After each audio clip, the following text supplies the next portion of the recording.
welcome to our new normal classroom. I am your virtual teacher and I'm here to teach you math. So before we start, don't forget to hit the like, share, and subscribe button.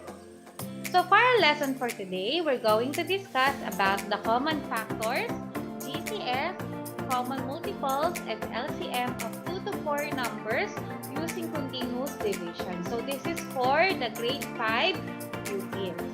So before we start, let's have a review. Find the GCF of the following using the listing method. So natandaan pa ba ang listing method? Diba we're going to list all of the factors ng mga number, then find the common factor and find the greatest common factor. Okay, sige, try nyo nga 25 and 20. First, list all the factors of 25.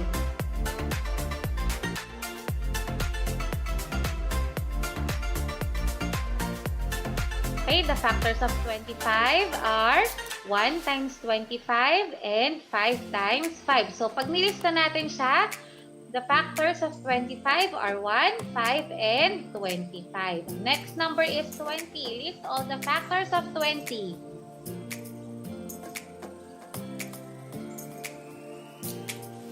So, 1 times 20, 2 times 10, and 5 times 4. Lista natin ng maayos. The factors are 1, 2, 4, 5, and 10. Next.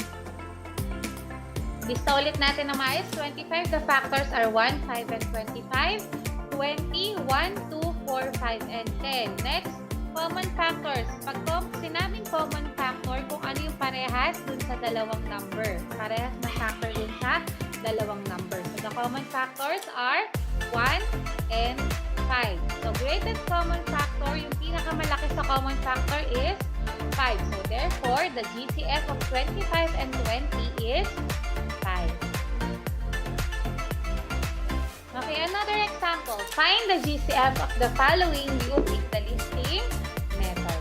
So, 40 and 100. First, what are the factors of 40?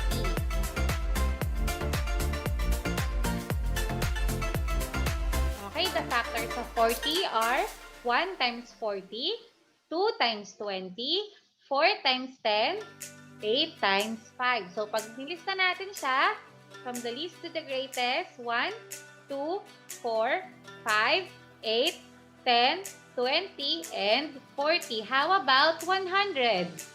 List all of the factors of 100.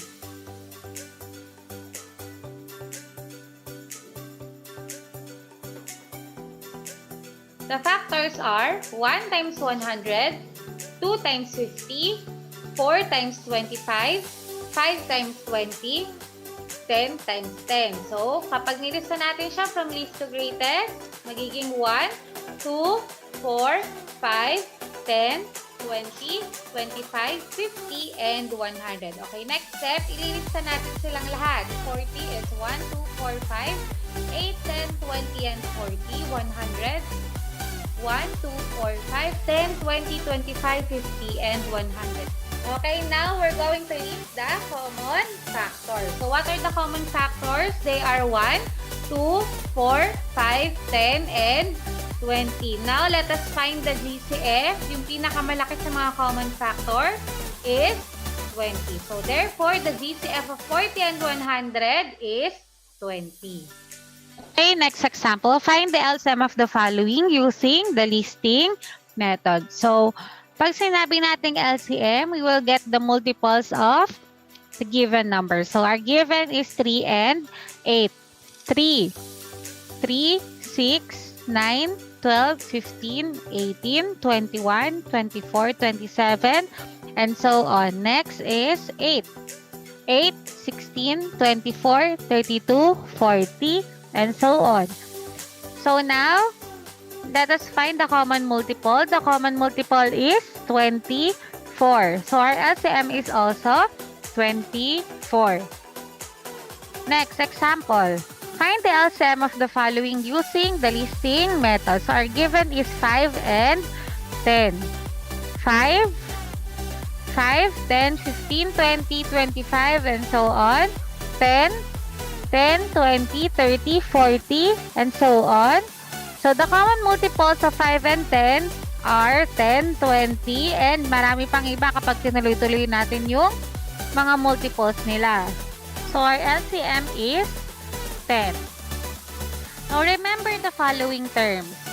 Factors. So, pag sinabi nating factors, they are the numbers that we multiply together to get another number. Common factors. The common factors of two or more numbers are the factors of all the given numbers.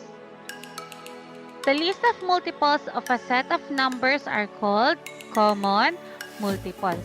So, how do we get the GCF using the continuous method? So, I have here an example in finding the GCF. So, I have 50 and 20, and here are the steps. First, write the numbers horizontally and find the prime number that will divide all the numbers if possible. So, sulat daw natin siya ng horizontal. So, 50 and 20. Then, let's think of a prime number na pwedeng i-divide kay 50 and 20. Okay, pwede natin i-divide si 5. Step 2. Divide by the prime numbers and write the quotient below the dividend. So, 50 divided by 5 is 10. 20 divided by 5 is 4. Then, number 3, step 3, continues the process until all the numbers have a common prime divisor. So, magdi-divide ulit tayo, hanap ulit tayo ng prime number na pwede natin i-divide kay 10 saka kay 4. So, pwede natin i-divide si 2. So, lagay natin 2. 10 divided by 2 is 5. 4 divided by 2 is 2. Now, tingnan natin 5 and 2. Meron pa bang prime number na pwede natin i-divide kay 5 saka kay 2? Okay, pag wala na, proceed na tayo kay step number 4.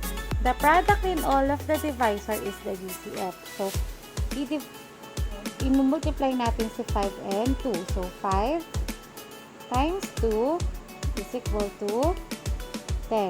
So, therefore, the GCF of 50 and 20 is 10. Para maintindihan natin, meron pa akong isa pang halimbawa. 16, 24, and 32. So, sulat ulit natin siya horizontally.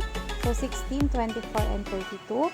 The next step is to think of a prime number that is divisible by 16, 24, and 32. So, pwede natin i-divide siya kay 2. Next, let's divide. 16 divided by 2 is 8. 24 divided by 2 is 12. 32 divided by 2 is 16. Next, hanap ulit tayo ng prime number na pwedeng i-divide kay 8, 12, and 16. So, pwede natin siyang i-divide kay 2. 8 divided by 2 is 4. 12 divided by 2 is 6. 16 divided by 2 is 8. And next, pwede pa ba natin i-divide si 4, 6, saka si 8 sa prime number? Okay, pwede pa natin siyang i-divide kay 2. 4 divided by 2 is 2. 6 divided by 2 is 3. 8 divided by 2 is 4. Now, 2, 3, saka 4. Meron ba bang prime number na pwede natin i-divide kay 2, 3, and 4? Okay, wala na. So, next step is to multiply the divisor. So, let's multiply 2 times 2 times 2. 2 times 2 is equal to 4. 4 times 2 is equal to 8. So, our GCF is 8. Naintindihan nyo ba? For our third example, we have 150 and 75. No? Our first...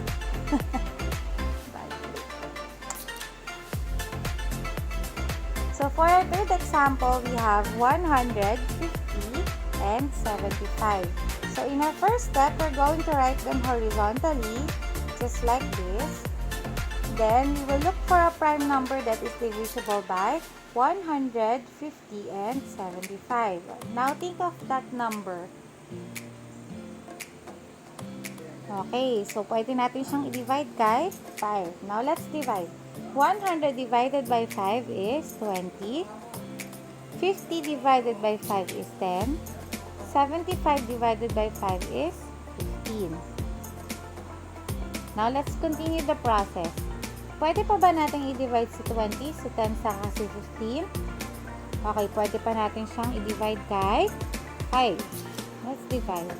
20 divided by 5 is 4. 10 divided by 5 is 2. 15 divided by 5 is 3. Tingnan natin, 4, 2, and 3 yung mga quotients natin. Meron pa bang prime number na pwedeng i-divide dun sa tatlo?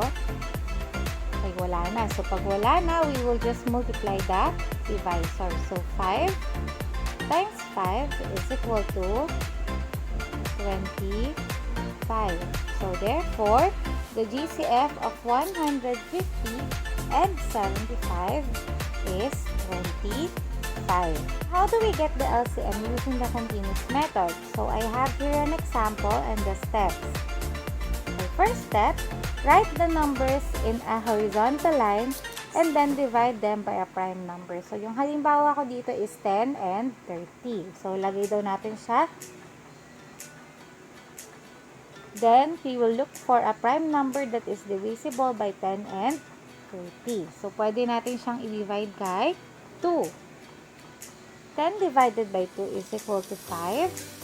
30 divided by 2 is equal to 15. Okay, next. Repeat step 1 until no two numbers in a new row has a common factor. So, isip ulit tayo ng prime number na pwedeng i-divide kay 5 and 15. Meron pa, diba? That is number 5. So, let's divide. 5 divided by 5 is equal to 1. 15 divided by 5 is equal to 3. So, meron pa ba tayong pwedeng i-divide kay 1 and 3? Okay, wala na. So, for the third step, the product of all the divisors and numbers in the final row is the LCM. So, we're going to multiply 2, 5, 1, and 3. So, let's multiply 2 times 5 times 1 times 3. 2 times 5 is equal to 10 times 1 is equal to 10 times 3 is equal to 30. So, our LCM is 30. Okay, another example. We have 8, 24, and 12. For the first step, we're going to write them horizontally and we're going to look for a prime number that can be divided to 8, 24, and 12. So, that prime number is 2. Now, let's divide. 8 divided by 2 is 4. 24 divided by 2 is 12. 12 divided by 2 is 6. Now, meron pa bang prime number na pwedeng i-divide kay 4, 12, and 6? Okay, meron pa. So, that number is 2. 4 divided by 2 is 2. 12 divided by 2 is 6. 6 divided by 2 is 3. Meron pa ba na pwede natin i-divide kay 2, 6, and 3? Okay, wala na. So, sabi, sa third step natin, we will multiply the divisor and all the remaining numbers. So, 2 times 2 times 2 times 6 times 3. Okay, let's multiply. 2 times 2 is equal to 4. 4 times 2 is equal to 8. 8 times 6 is equal to 48. 6 times 3 is equal to 144. So, our LCM is 144. Next example. So, we have here 150 and 30. So, first step is to write them horizontally and to look for a prime number that is divisible by 150 and 30. So, they are divisible by 5. Now, let's divide. 100 divided by 5 is equal to 20. 50 divided by 5 is equal to 10. 30 divided by 5 is equal to 6. Now, tingnan natin 20, 10, and 6. What prime number is divisible by 20, 10, and 6? So, they are also divisible by 2. 20 divided by 2 is 10. 10 times 10 divided by 2 is 5. 6 divided by 2 is 3. Now, look at the numbers. So, we have 10, 5, and 3. Meron pa bang prime number na pwede natin i-divide kay 10, 5, and 3? Okay, wala na. Next step is to multiply. So, 5 times 2 times 10 times 5 times 3. Okay, let's multiply. 5 times 2 is equal to 10. 10 times 10 is equal to 100. 100 times 5 is equal to 500. 500 times 3 is equal to 1,500. So, our LCM is 1,500. Remember, the common factors of two or more numbers are factors of all the given number.